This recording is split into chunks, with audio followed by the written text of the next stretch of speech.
This is a Film Stories original podcast. Love this podcast?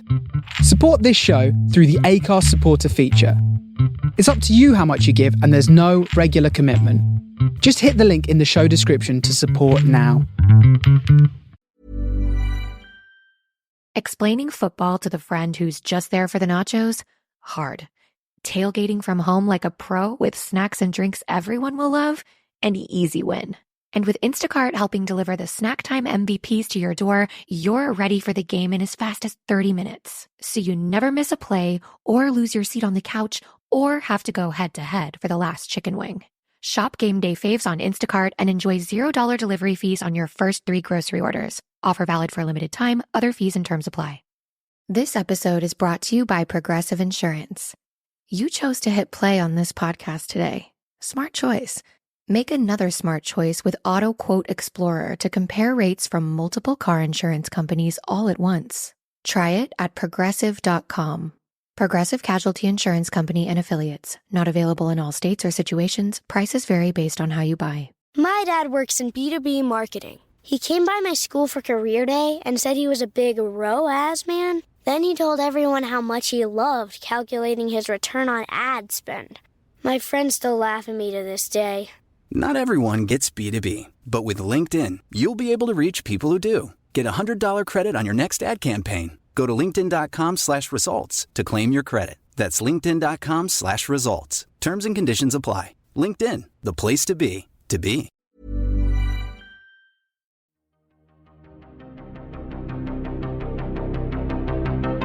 This is Writers on Film, the only podcast dedicated to books on cinema.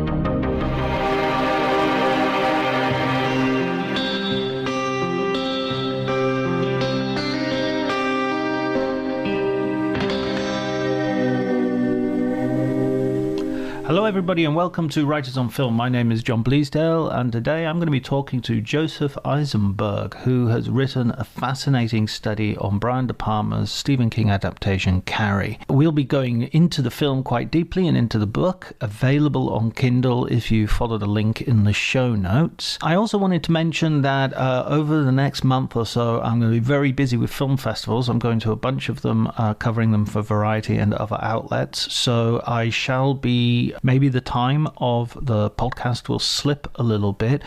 If by any chance there are gaps, I'm going to try and plug them by reissuing some old episodes which I don't think have had the love that they deserve. So apologies for that in advance, although if you haven't listened to the old episodes, you might be quite relieved of the opportunity to have a chance to catch up on something you haven't had an opportunity to listen to before. Before you go, listen to our conversation with me and Joseph Aisenberg.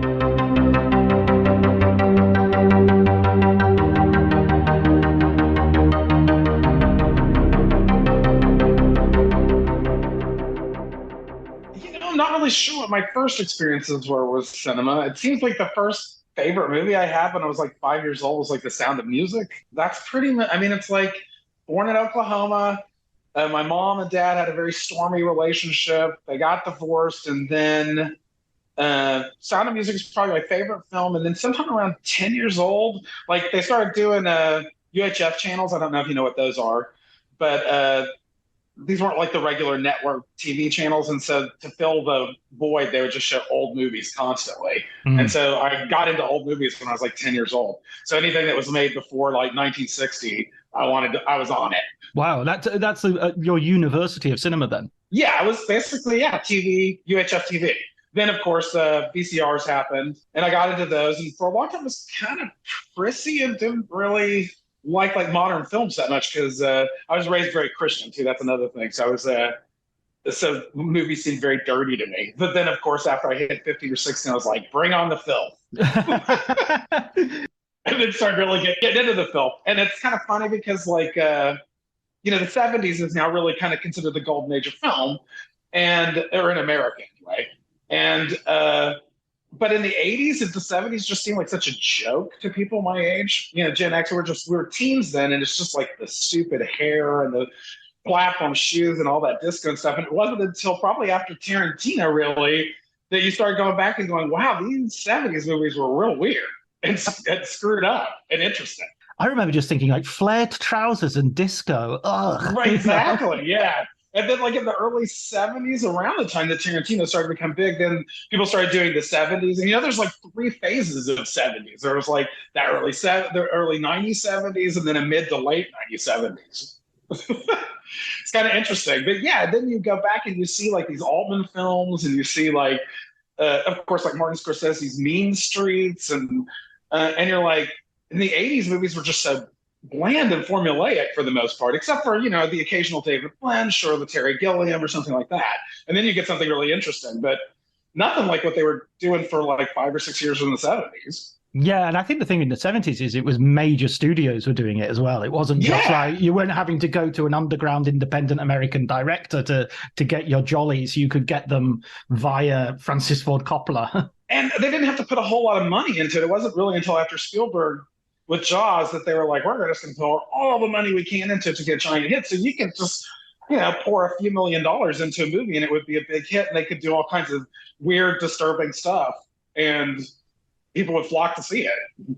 Yeah, it's kind of like the when I read the first reactions to things like Jaws and Star Wars, the initial reception was, this is an anomaly. This is so crazy that this has happened. We released a film in the summer and it was huge. How did that work? I know, that's weird. And then they kind of make it into, no, that's the formula. That's what we're going to do. But it was a kind of lucky strike when it first happened. Right, but we were like, I was probably 5 or 6 when Jaws came out, so it kind of seemed like it was always that. And I didn't realize that kind of started that. And of course, Star Wars happened, and of course I was big on that, but that was one of those things where, I felt like we should have grew out of Star Wars.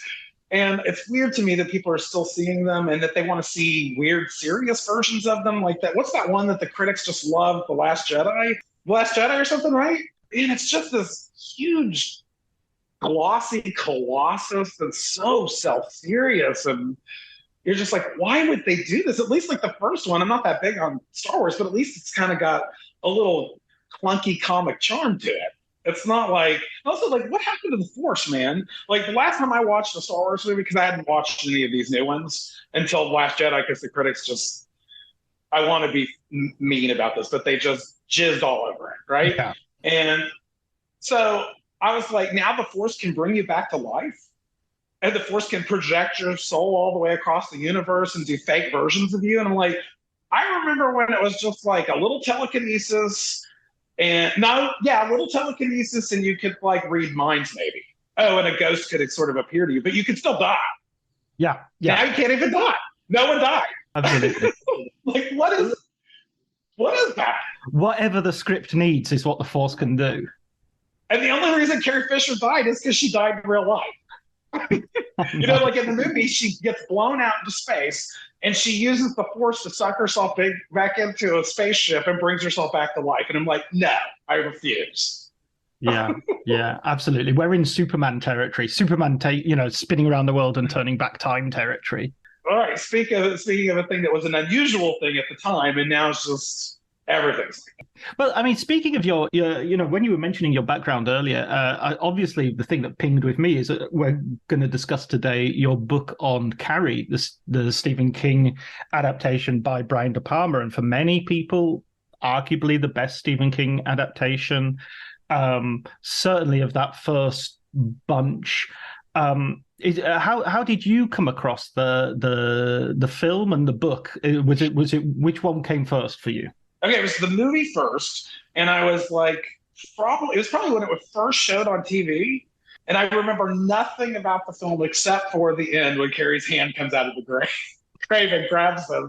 And I was watching with my brother and sister then, and that happened, and then they just screamed. It went screaming in horror to my grandparents' bedroom, and they had to sleep with them for a week. And then later, a friend of mine watched it on VHS, and this was still when I was kind of coming out of the Christian upbringing I had, which kind of connects with Margaret White, I guess, because my mom is very fundamentalist. And I was like, well, this is filthy. And then later, after high school, the shell shock of high school, I saw it a couple of years after that, and I saw it again at a college campus because I live in a college town. And I went and saw it at one of the English department showings of it, and I was just blown away. Actually, I first Do you know the movie Sisters? Yes. Yeah, okay, so I've seen that. At first, I kind of dismissed De Palma as like your regular Hitchcock ripoff, like people often say. And then I saw Sisters, and I just thought that was the coolest movie. And I'd watch it over and over again. So then when Carrie showed, I thought I would give that a shot again. And then I just thought that was amazing and thought it was technically better, although I really still love Sisters a lot. Yeah, Sisters is I hesitate to say underrated because I think Brian De Palma is staging a big comeback at the moment. I think he's being reassessed. I felt like after I did, because by the time I wrote my Carrie book, I felt like he was not very appreciated. Because I wrote the book in 2009, and then it seemed like almost immediately after that, Carrie's reputation came back up again. And now people really like, which I'm really glad about. Maybe I helped. I hope. So when did you read the book then? Did you read the book afterwards So I read the book, let's see, I watched it on VHS, and then a year later, because a friend of mine that made me watch it on VHS, he really loves Stephen King, and so he had me read the book. And at first I really liked the book more than the movie, until I resaw it again. And then I was like, then I went back and reread the book because I loved the movie so much. And I was like, I think this movie's better than the book. And then I read the book then. And then I read it mostly just because I wanted to have more of the movie. Yeah, controversial opinion I have that Stephen King makes the films based on his books are so good because of the weakness of the book sometimes. There's, The Shining, I think, is an amazing movie. The book, I think, is good, but there are weaknesses in the book that the movie kind of improves vastly. Well, it's interesting because they have different, like Kubrick has, and De Palma too, to a certain degree, they have different talents. Like, I think the talent that Stephen King has is with character. Right? So it's like when he gives you the character of Jack Torrance in the book, it's very compelling. The alcoholism, how he almost beat his kid, the terrible marriage that he and his wife have. But the weakness, I think, is it's in a couple of places. One is that I think there's a certain derivative quality to his use of the supernatural elements. Like, you can just feel where he's pulling from everything. And he was writing really, really fast. Like, you have to remember, like, that's like a 400-something page book. And if you're to believe his interviews, he had to have written that book in 2.5 weeks. Do you know what I mean? He was writing 10,000 words a day, according to him. And so there's technical, logical flaws in the book that are not in the movie. Like, for instance, there's still kind of one in the movie too, which is, but you know how in the movie and in the book, I don't know if you remember, the ghost of Grady lets Jack out of that food pantry. Yeah. Right? Yeah. Okay. So if he can do that, in the book, there's a thing with a boiler that blows up, and Jack is chasing down Danny, and then he realizes he has to get back to that boiler and let out the steam. And you're like, no, he doesn't. Grady can just go down there and do it himself. Right? Yeah. But that's something you wouldn't think of if you wrote it in 2 weeks. And so Kubrick, of course, has taken all that silliness out and has come up with a whole new way to do supernaturalism in it. It's like this weird, blinkless, hypnotic, kind of like overlit staring thing that he does. And whereas De Palma in the film of Carrie, he has much more of an interest in style and in like split perspectives and in division to like keep pulling your focus to different places. And also, like, he really wanted Carrie's power to be like a poltergeist, right? Whereas Stephen King wants it to be this deliberate thing that she exercises and uses. And I think that really changes a lot of it. And I think that they both have more of an interest in style, and I think that heightens the effectiveness of the supernatural elements in both Kubrick and De Palma. Whereas I think really Stephen King is a character writer and likes melodrama. That's my take. I absolutely agree with the melodrama bit. I mean, especially the ending of The Shining, where it's sort of like, Danny, save yourself, and he sort of sacrifices himself and beats himself to death with a croquet mallet, and it's just like. And by the way, like, speaking of that, I don't know if you remember, a weird thing in the book too is that Wendy manages to kill Jack at one point. And in the scene in the movie where he's like pushing her up the stairs and then she hits him and he gets knocked out. But in the book, she stabbed him in the back with a knife. And then he gets back up and is like, you killed me. And then goes after her. And you're like, again, if the hotel can do all that, then what's the whole point to why it needs Danny? It's like there's a logic. Because like I'm not sure that Stephen King thought through the logic of what is the point to what the hotel's doing. Like, it seems like the unwritten idea is that Danny's got the psychic power, and if the hotel can absorb him into it, it can have it, but it can't personally kill him. It needs Jack to do the work for it. But if it can do all this extra crap, why can't it just kill Danny? I think Stephen King reminds me of Dickens in that he writes amazing beginnings and amazing settings. I wouldn't have thought of those two. This is the first time someone's compared the two. He sets up amazing situations, but about 3/4 of the way through the book, you can tell he's got his eye on the next book. And in Dickens's case, this was literal. He would be writing the last chapters of one book while he was writing the first chapters of his next to appear in magazines. So he would actually be publishing them concurrently and simultaneously. And that's what Stephen King. I love the story about him writing Cujo during one of his that's a great story. Alcoholic moments, and he just completely forgets. He was like, I don't even remember writing this book. Which, by the way, considering how long it is, he probably wrote it in 6 days. And it's actually a pretty good book. I think it's a really effective, nasty thriller, Yeah, I liked it. It was I think that one works a little bit better than some of his ones because it focuses more on the melodrama of the bad marriage, the mom. Of course, I related to it because it had a scary dog in it. See the scar I got here? This is from a dog. Yeah, when I was 3.5 years old, an Afghan hound tried to rip my face off. Jeez. Oh, now I could see Cujo being a bit triggering in that case. Yeah, but I love dogs, weirdly, even big ones. But I agree, Cujo was pretty fun. I mean, I would not consider Mr. King to be a first-rate writer, but he's got talent. I think sometimes maybe he should just slow it down, think it through. A couple more rereads, couple more redraft the story a little bit. Right, both De Palma and Kubrick, they worked those films over. De Palma worked on that film for over a year before he was even able to get it done. So he spent so much more time working on that story than King did. I mean, King, I think, he was teaching at the time, and he wrote a draft of what he was teaching, and then over his Christmas break, added on all this extra stuff that made it long enough to be a novel, which, of course, then De Palma took all of that out. He just wanted the story of Carrie. Yeah, and you're really good in you sort of tracing the sort of genesis of Carrie and actually how Carrie White is based on. I think you say 2 people that Stephen King knew, although sort of 2 conveniently dead people, so that no one right, exactly. And he changes a little. I don't know if you noticed from my thing that I had fun showing how he changes the story all the time because he's a novelist that wants to tell a good story. Mm-hmm. But yes, he claimed in one version that one of the girls was based on a student he went to school with, and she turns up in another one of his novels from that time period too. And then the other one was supposed to be a student that he had.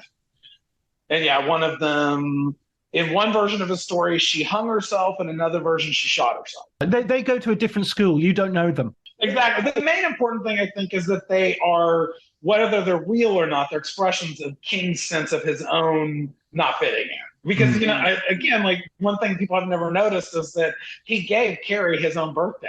So it's a self-portrait as well. I think so, even though he tried to kind of deny that. He changed his views on her. Originally, he claimed that she was a good person who was used by everyone and pushed to the point that she went to. And then later he started saying that he never liked this character. And then she was like one of the Columbine people almost. Yeah, which is funny because one of his Richard Bachman books, I think it's called Rage. That has a version of one of those girls in it. Oh, okay, that's where it connects, yeah. And that is definitely a school shooter, goes into, holds his classmates conscious. It really does not read well anymore, that book. I read it a couple of years ago. He pulled it from publication after Columbine. Because it's so directly a kind of sympathetic portrayal of somebody who's essentially a school shooter. Yeah, one of the school shooters, only it's a male one. I think it's interesting, too, the change of, instead of having a male rage-filled school shooter, I think it's interesting his change of gender and then making it more about this kind of ambivalent sense of needing to fit in and not being able to fit in. You know what I mean? A girl needs to be pretty, but when she is pretty, then she's just, buying into all the BS conventions of what being a girl is supposed to be. Just to circle back a second to that idea of him sharing the birthday with Carrie, in a way, to me, and this being his first novel, it feels like it is a perfect symbol of what a young writer is like, in that you sort of walk around destroying everybody you hate with your mind. Yeah, he went way further with the destruction than the movie does. That's another thing that's different about is that he loves to pour on the destruction. In your book, you explain the genesis of the actual movie and how Brian De Palma gets involved. And one of the brilliant things I think about this period is that there are these movies that we absolutely identify a director with. So Carrie is absolutely quintessentially a De Palma movie. Taxi Driver is quintessentially a Scorsese movie, and all the Apocalypse Now quintessentially. But all of those films had different directors. George Lucas was going to do Apocalypse Now. Taxi Driver, I can't remember who was going to do that, but there was De Palma thought about it. De Palma, exactly, yes, and he was up for Cruising as well. Right, yes, Friedkin's film, yeah. So there's this sort of musical chairs going on, which is just like fantasy, a Hollywood fantasy of what would that have looked like, They considered Ken Russell for Carrie, which I think he would have been an interesting choice. The closest they thought of Roman Polanski, I think, was Kubrick asked for that? No, Kubrick was asked for The Exorcist, right? I think so, yes. And you know that the producer of Carrie had originally been the producer on The Exorcist. And his name's Paul Monash.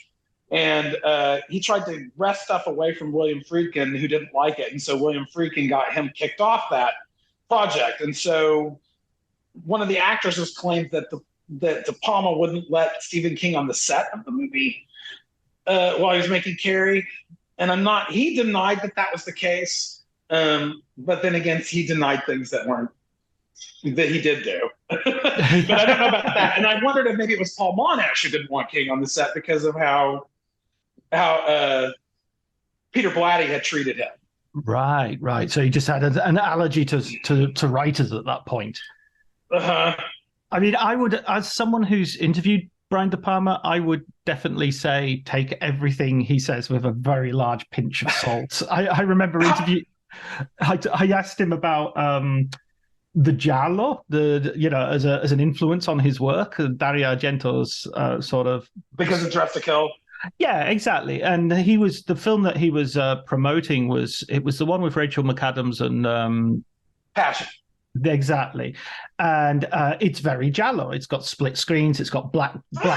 I thought about that. Yeah. Yeah. And so I was like, weird masks. Exactly. And it was sort of like, and he premiered it in Venice. So I was like, is it nice to be in Venice, sort of the home, Italy, the home of the giallo, with this sort of neo giallo. And he said, I've never seen a giallo. Well, that's a lie. I know, but it's such a brazen lie. It's almost like he's testing you. It's almost like he's saying, do you want some of me? Do you want some of this? Yeah, I've heard lots of people. I hadn't ever thought to think of him in connection to giallo until I started reading people saying that they thought Dressed to Kill was like a giallo. Because if you read his description of his influences, he has specifically picked Buñuel as his influence for that movie. Which at first I was like, Buñuel, why him? And then I realized when I saw Belle de Jour that that's what he was talking about. Where he just took the main character from that, who's the wife and then the prostitute, and split her into two different characters who are sort of pulled together, and then mixed it with Psycho. De Palma gets involved with the, after this merry-go-round of different names, gets involved with the making of Carrie, and as you say, he's preparing this film for quite a long period. Like a year, yeah. Yeah. What takes so long? What's involved with that process? Okay, so the two things I got were that it was financing, and he was trying. One of the reasons is that he was trying to tell them it was going to cost like $1.7 million, and they wanted him to bring it in $1.5 million.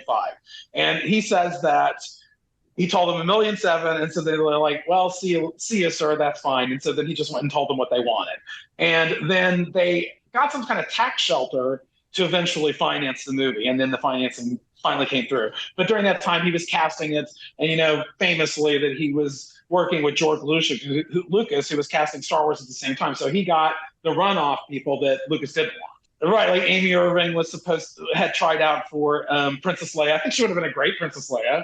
And what's her name? Carrie Fisher was tried out for Carrie White. What point does Sissy Spacek enter the picture? Because again, in now we see Carrie and we think it could be nobody you're like, else. who else could it be? Yeah. Okay. So there were two art directors on the show. I had William Kinney and Jack Fisk, although it was really pretty much Jack Fisk. And Fisk is like one of the great art directors for films. Like he did Badlands, which is where he met Sissy Spacek and they got married. And he also, like, you've seen Eraserhead, right? Well, Fisk is the man in the machine that we see in that movie.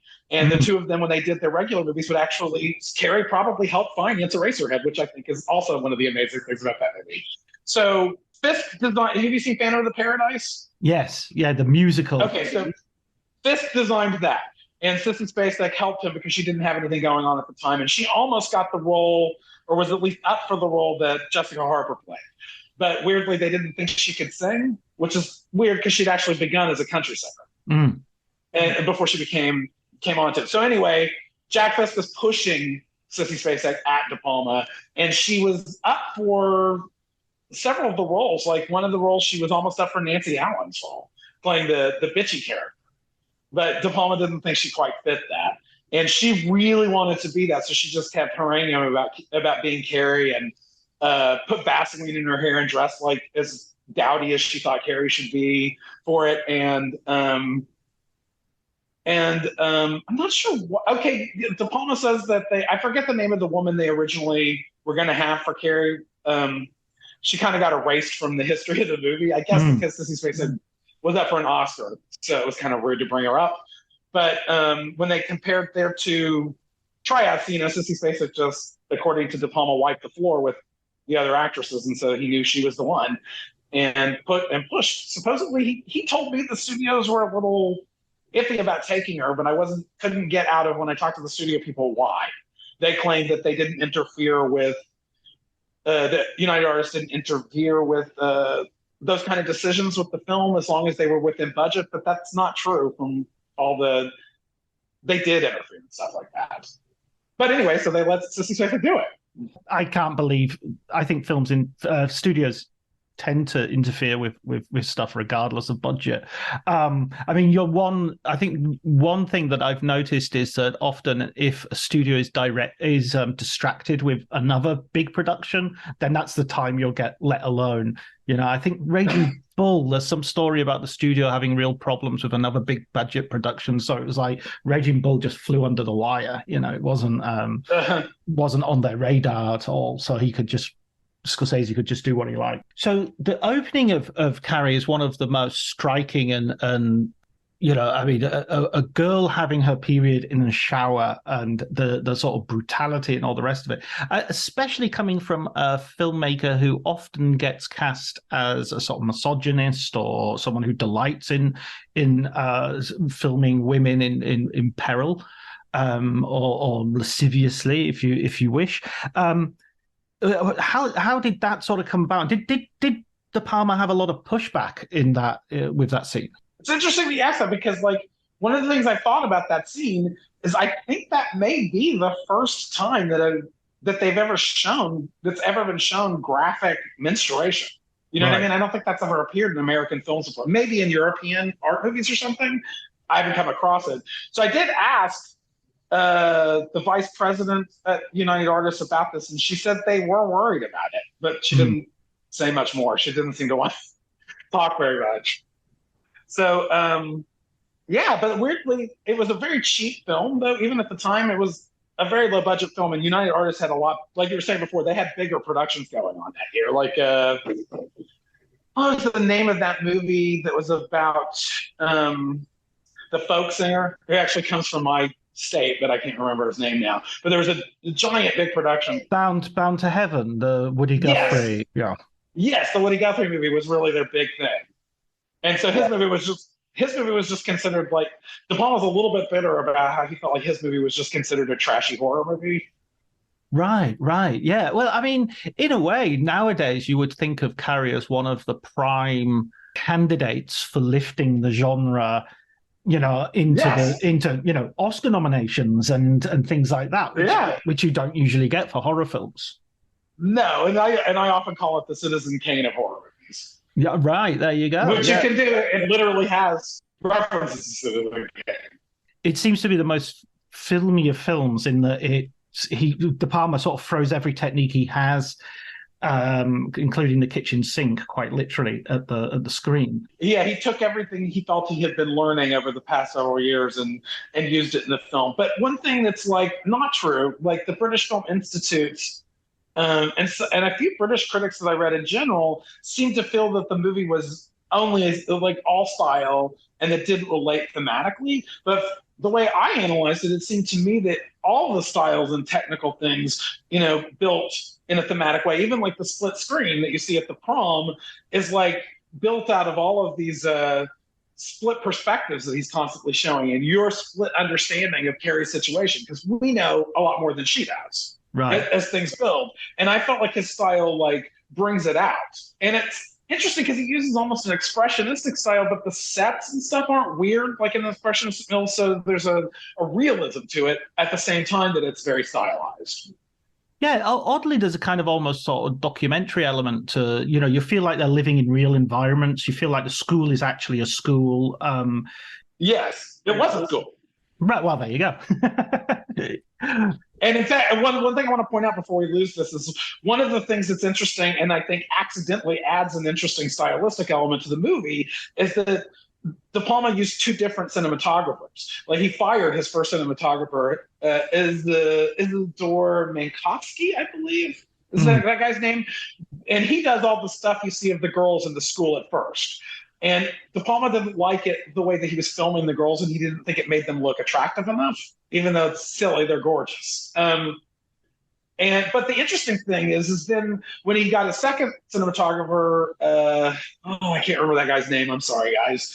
That guy uses much richer, more saturated colors, and all the stuff at Carrie's house has more of that guy's texture to it. So you get this like realistic school setting and then this gothic home setting. You know what I mean? Yes. And so I think that creates an interesting effect, I think. And the Gothic sort of home setting, as you say, is much more stylized. Mario Tosi was the director who came in. And Pino Donaggio, of course, does the music, and he's a brilliant Italian composer, probably aware of his music for Don't Look Now, one of the... Yes, that was how he got the role, was because Bernard Herrmann was supposed to do the music for Carrie, as he'd done for Sisters, but he died right after finishing his Taxi Driver music.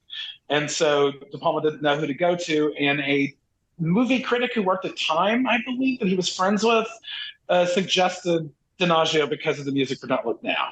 And I think Donaggio's like maybe the best composer for De Palma because he's beautiful, like you said, but it's also like Donaggio also has an understanding of a kind A little self-care can go a long way, especially amidst the hustle and bustle of the holidays. That's where Vegamore comes in. Trusted by millions, Vegamore is all about giving your hair the love and care it deserves. With their vegan and cruelty-free formulas, you can nourish and revitalize your strands while indulging in some much-needed pampering. Because let's face it, who couldn't use a bit more me time this time of year? Go to vegamore.com/ACAST, code ACAST. That's vegamor.com/ACAST, code ACAST. Hey, I'm Ryan Reynolds. Recently, I asked Mint Mobile's legal team if big wireless companies are allowed to raise prices due to inflation. They said yes. And then when I asked if raising prices technically violates those onerous 2-year contracts, they said, "What the f*** are you talking about, you insane Hollywood ass?" So to recap, we're cutting the price of Mint Unlimited from $30 a month to just $15 a month. Give it a try at mintmobile.com/switch. $45 upfront payment equivalent to $15 per month. New customers on first 3-month plan only. Taxes and fees extra. Speed slower above 40 gigabytes. See details. Like corniness as well. And so he can bring some of that corniness into the movies, and it helps add to like a postmodern texture where De Palma wants you to pull you in, but makes fun of what you're seeing at the same time. Not as much in Carrie as in like Body Double, but in Body Double you can really see it. I absolutely agree, and it goes straight back to what we were talking about in terms of the 70s. That corniness is absolutely on point. If I listened to a Pino Donaggio soundtrack in the 80s, I would be I would be thinking, oh, this is way too syrupy, and but now listening to it, I think, oh, this is so wonderful, so evocative. Or like the way he uses like electronic elements sometimes, or those breathy female choruses. It's very funny, but it works. The school is set up, and you have a situation in which Carrie is being bullied as a response to her first period, which is an absolute nightmare. It takes a very real nightmare, very easily established nightmare, real world, I mean, and then extrapolates it into this revenge power fantasy that's going to come. But it progresses, and it's so Machiavellian. The girls who are plotting against her. But what's interesting though is like again, it changed from like the way it is in the book and the way it was in the original script that Cohen wrote. The Irving character Sue Snell only joins the fray at the end just because the girls get going. But in the movie, when you watch it again and pay attention carefully, she's one of the first ones to initiate it, which changes like the moral meaning of the character. Because one of the things that De Palma would say, and it's interesting because so many critics like Kim Newman and others have taken the film to have an almost simplistic moralism. And I don't think that it does. And De Palma himself talked frequently that he considered it to be very relativistic and that each of the characters was acting on what they thought was right, but it was all diametrically opposed. Like the mother seriously thinks that Carrie's power is evil and that she has to stop her, even though, that makes her kind of monstrous. And the school kids are just being school kids, basically. They're not evil. They're certainly cruel, but that's kind of goes with the territory. And it's important to remember, again, Amy Irving is doing what she thinks is right when she has her boyfriend take Carrie to the prom to make up for what she did. But that essentially initiates what leads to the deaths of everyone that she knows. And the gym teacher, Miss Collins, played wonderfully by Betty Buckley, she feels bad about the way she herself thinks about Carrie and tries to make up for it by really going hard on those girls, but it just has, the opposite effect ultimately. And that's what I think is so cool about the movie. Like none of the other versions of Carrie have handled the gym teacher as ambivalently as De Palma's does. Like she doesn't die in the book. She didn't die in the original screenplay. She doesn't die in any of the remakes. Only De Palma kills her in that horrible way. I think that's actually in that sort of absence of moralism, in the sense that people get punished in a way which is utterly regardless and arbitrary. It's regardless of their sins. They will get it either punished far too much, disproportionately, or just punished when they haven't actually done anything wrong. Yeah, and I think that De Palma's sort of using this whole high school thing as a kind of metaphor for like the system. You know what I mean? Because it comes out of that counterculture thing. And you have to remember, the movie does the first like full scene in the movie is not actually the shower scene, but it's the overhead shot of the volleyball game. The girls are playing a volleyball game. And De Palma uses that as a metaphor for how the social politics of that high school are like a game. And then this movie is about what happens when you stop playing that game. Yes. And what was sort of surprising as well is that you bring this up in the book. Some of the actors actually didn't think they were the baddies or they were doing anything particularly bad. Nancy Allen, yeah, she thought of herself. She thought she and John Travolta were like the comic relief, and it wasn't until she saw the movie that she realized what a bitch she was in that movie, which is funny. And it's also one of the differences too between the book and the movie is that in the book, her character has like 140 IQ, and whereas in the movie, she seems very, very, dumb. She herself, Nancy Allen referred to her character as being kind of dumb. One thing that shines out about both the movie and the way you describe it in the book is that it's really built around these very big set pieces, and especially the prom at the end. Yes. Even if you've not seen the movie, you've seen that part of the movie, either parodied or in some way referenced by other films. That the process of making that strikes me as the part of the movie where you see why Brian De Palma wanted to make the film. Yeah, it's like the most surprising thing, and De Palma was straightforward with me about it, was when I had been researching the film, I read that he made reference to the bridge on the River Kwai, and how the scene with the bridge blows up is to him like this perfect symbol of all the different characters' perspectives, and how that too is a movie where each of the characters thinks they're doing the right thing, but it's diametrically opposed.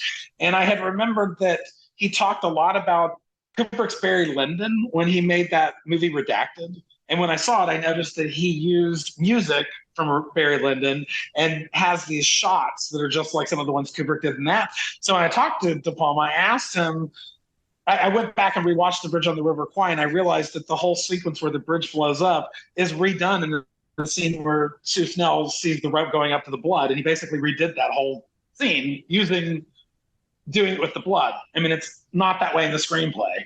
And I asked him, and he basically admitted that that was true, that he did rework the bridge blowing up. I was really surprised. And he said yes. And he said no to almost everything else. It's such a strange parallel to have. It's so generically diverse. Until you think about the way that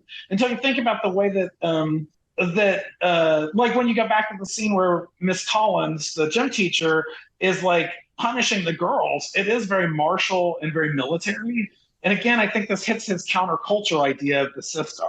You know what I mean? So there is a sense that, yeah, I know you're like this movie about men in the military, and it doesn't seem to fit like this film about girls in high school. But I think it does. And he's using each of the different girls and Miss Collins' views of Carrie as like this, or sort of like reflected in the way this unfolds, because you have all their various perspectives. Like Miss Collins thinks that Sue is there to get at Carrie because Carrie's kissing Tommy, and not seeing the thing with the rope underneath the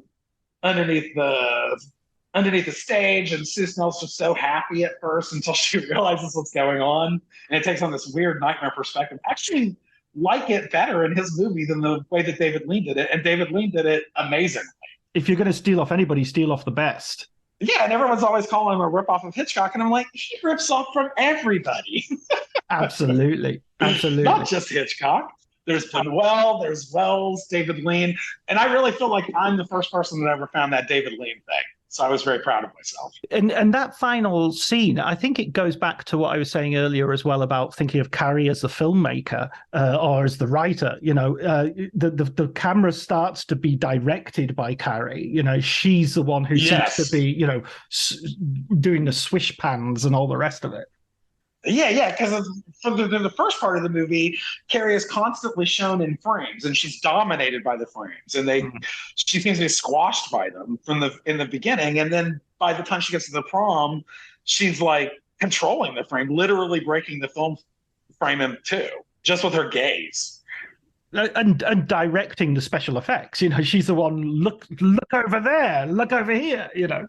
Yes, exactly.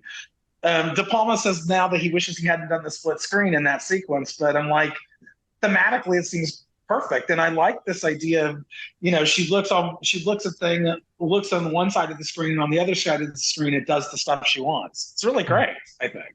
And thinking about the religious element and how Carrie sort of gets revenge on her mother, the sort of matricide, which is something else that you don't really see much. I mean, it is a replay, I suppose, of Psycho to some degree, but the dutiful daughter killing the mother, I can't think of many examples. Heavenly Creatures with Peter Jackson, Kate Winslet film. That's a good one. Yeah, but I mean, that's kind of the only one I can think of, really, of this particular crime. Oh, yeah. And also the bizarre way that she kills her mother like she's Saint Sebastian. That's very weird. And Piper Laurie has an orgasm when she dies, which is very bizarre. And that was the actress's idea to do that. The sexual root of religious frenzy. Right. And it fits perfectly with the whole movie. Yeah. Yeah. What you're repressing comes back. Yes. And just another film reference that, of course, apparently De Palma got the idea for that sort of from Throne of Blood, that Japanese filmmaker guy. What's his name? Kurosawa's, yeah. When his version of Macbeth gets like stuck with all these arrows. That gave him this idea for all those knives and kitchen utensils. But it's really nicely transformed because, of course, it's perfect that she gets killed with the implements of woman's work. Yes, sort of the domestic. Exactly. The sort of like, again, the repression. It seems a lot of people think the movie's misogynistic, but to me, it seems like it's really making like not so much like because horror movies don't work in this way a lot of people take them. They think that if you feel bad about what you're seeing, then the movie is saying that's wrong. Like many film critics or reviewers at the time thought that Carrie having a bad time when she had her menstruation meant that De Palma himself thought menstruation was bad. And trying to remember, like Kim Newman, I think, and several other critics from the time period believed that that De Palma was in some sense on the mom's side. Yeah, and I'm like, that's insane. That's a very weird take. Yes. But the thing is that what De Palma is doing and what a good horror movie does is it doesn't tell you that something is good or bad, but it pulls out your anxieties. Like you may be afraid about stuff like that, or you may, you don't want to think about girls menstruating. And so he plays with this, gross ick factor to bring out things that we think that we didn't realize we thought. Do you know what I mean? It's not a condemnation of that sort of thing, and it's not for it. It's like it works you through it, I guess, is what I mean. I think there's a lot to be said as well for visibility. Just the simple fact that we don't have any it's the 1970s, and this is like the first time we see anything like this.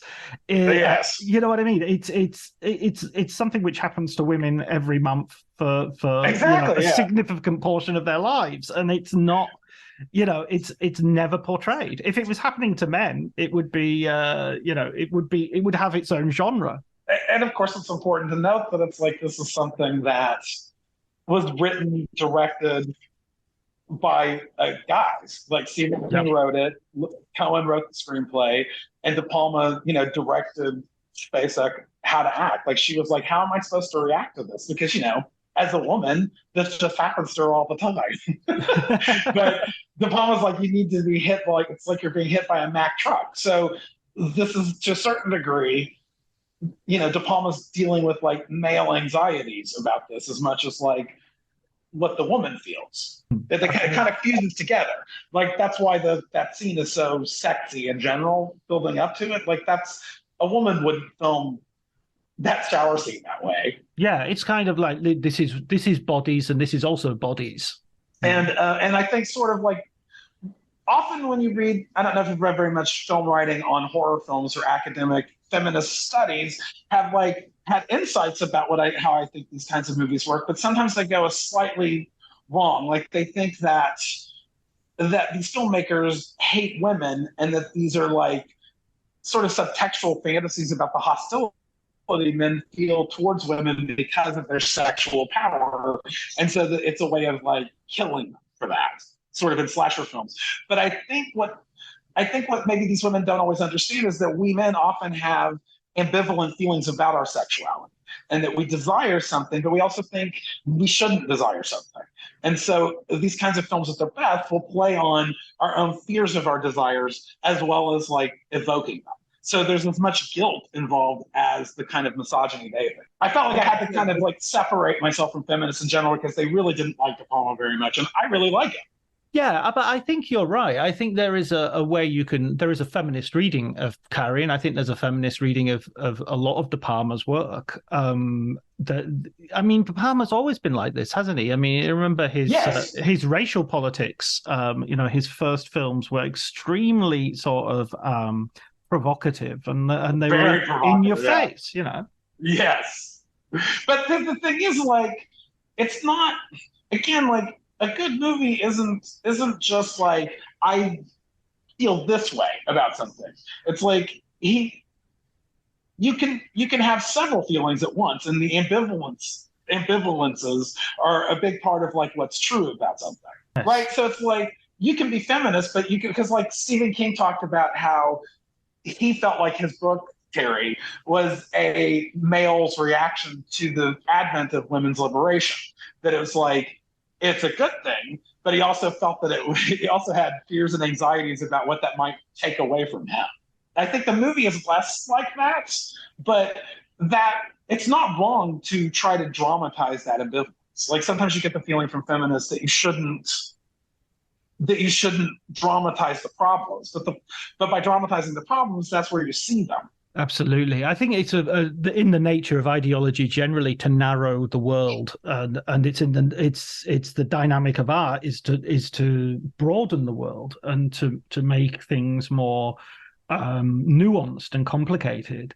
And so within that, there's always going to be a tension between ideology and art. I think there's always going to be the best art should make everybody uncomfortable. It shouldn't just be about making you feel, yep, I totally agree with that. Right. And think about like of all of the film brats that, De Palma's films with George Lucas, Martin Scorsese, Coppola, like none of them made a film about women the way that this is. Like this is all about women.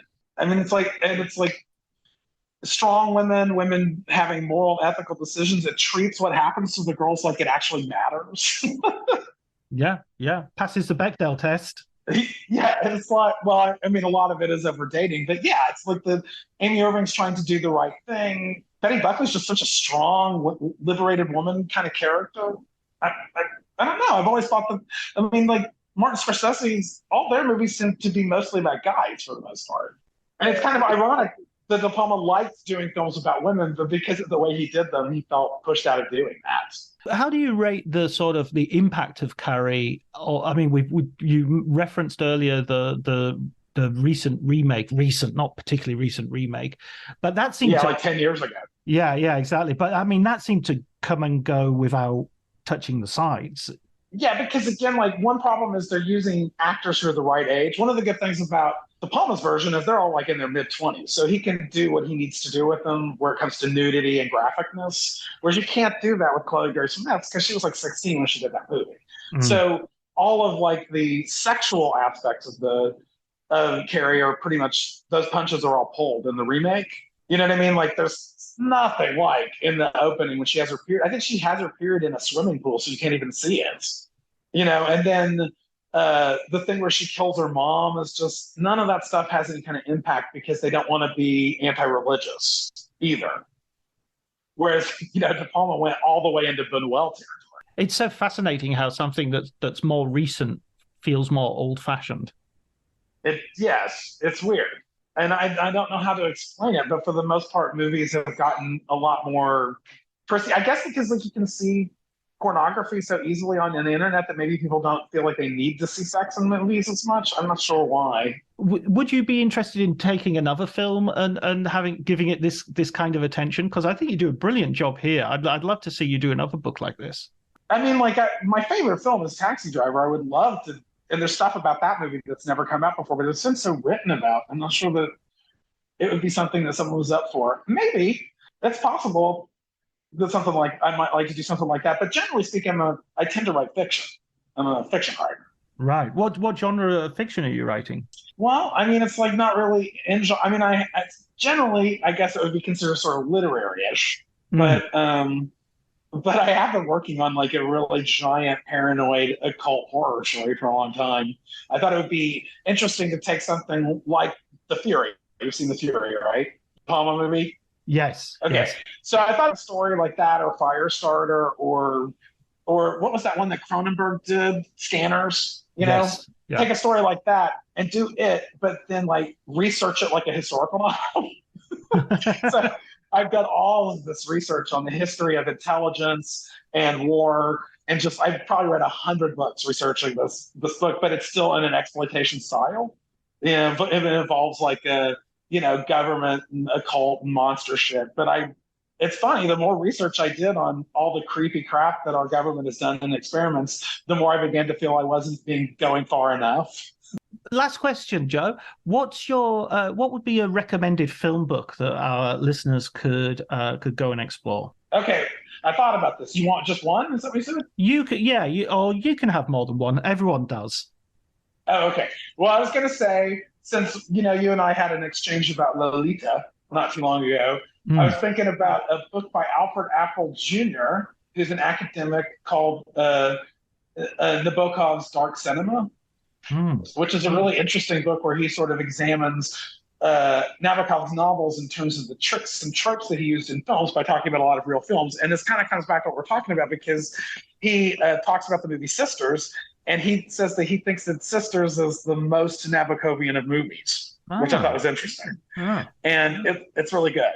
So that would be a movie book I would do. And also Ken Newman, his book on his BFI monograph on cat people is wonderful. It was one of the influences I had for how to deal with all the information. And it's just a terrific book. Those are my two. And his Nightmare Movies is interesting. He's real hard on De Palma in it. Yeah, he has his likes and his dislikes in that book. And he revised it, and in his footnotes, he comes back a little easier on De Palma. So it sort of follows what you were saying before about how people are finally coming around back to thinking De Palma's kind of good.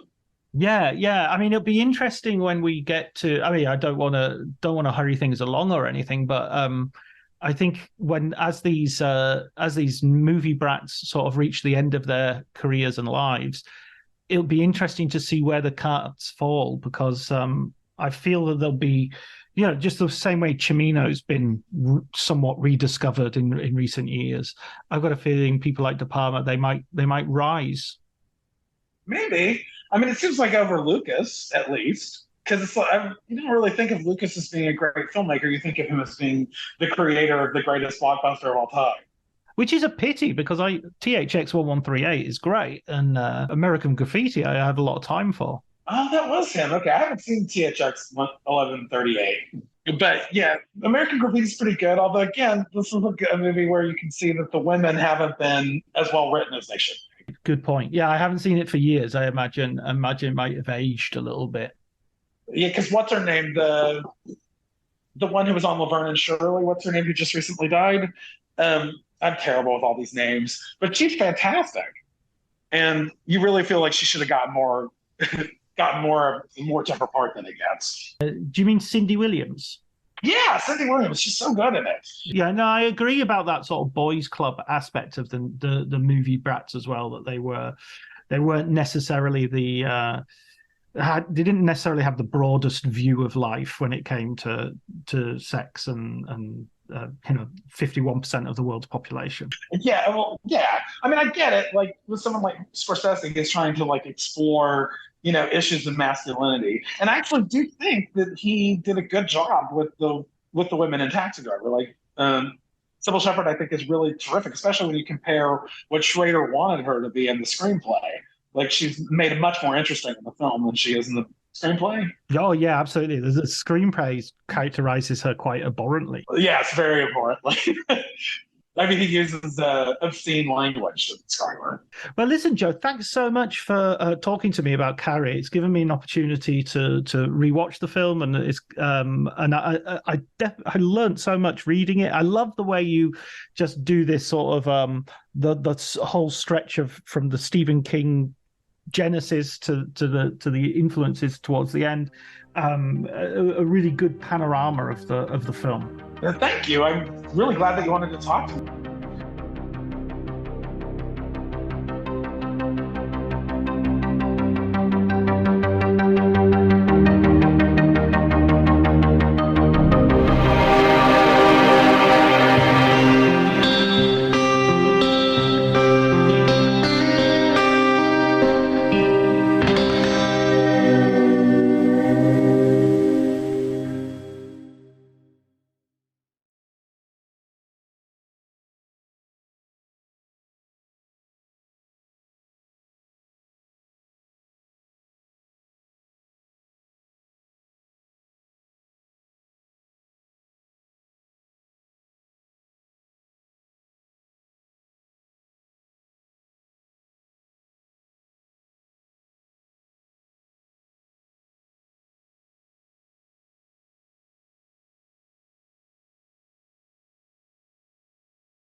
Hello, everybody, and welcome to Writers on Film. My name is John Bleasdale, and today I'm going to be talking to Joseph Aisenberg, who has written a fascinating study on Brian De Palma's Stephen King adaptation, Carrie.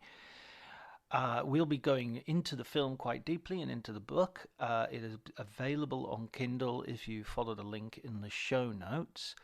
I also wanted to mention that over the next month or so, I'm going to be very busy with film festivals. I'm going to a bunch of them, covering them for Variety and other outlets. So I shall be, maybe the time of the podcast will slip a little bit. If by any chance there are gaps, I'm going to try and plug them by reissuing some old episodes, which I don't think have had the love that they deserve. So apologies for that in advance, although if you haven't listened to the old episode, you might be quite relieved of the opportunity to have a chance to catch up on something you haven't had an opportunity to listen to before. I'd like to thank Elliot Atkins for the music, Ali Harwood as ever for the artwork, and thank you, listener, for listening. But before you go, listen to our conversation with me and Joseph Aisenberg. 1-800-Flowers.com knows that a gift is never just a gift. A gift is an expression of everything you feel and helps to build more meaningful relationships. 1-800-Flowers takes the pressure off by helping you navigate life's important moments by making it simple to find the perfect gift. From flowers and cookies to cake and chocolate, 1-800-Flowers helps guide you in finding the right gift to say how you feel. To learn more, visit 1-800-Flowers.com/ACAST. That's 1-800-Flowers.com/ACAST. Cue the fireplace and your favorite fall movie. There's nothing better than a cozy evening at home with a glass of First Leaf wine. First Leaf is a personalized wine club that delivers right to your door. Sounds magical, right? They get to know your favorite tasting notes, which varietals you enjoy, and whether you prefer sweet or dry wines. So in every shipment, you get bottles tailored to your unique palate. Go to tryfirstleaf.com/fall to get your first 6 wines for just $44.95 with free shipping. My dad works in B2B marketing. He came by my school for career day and said he was a big ROAS man. Then he told everyone how much he loved calculating his return on ad spend. My friends still laugh at me to this day. Not everyone gets B2B, but with LinkedIn, you'll be able to reach people who do. Get a $100 credit on your next ad campaign. Go to linkedin.com/results to claim your credit. That's linkedin.com/results. Terms and conditions apply. LinkedIn, the place to be.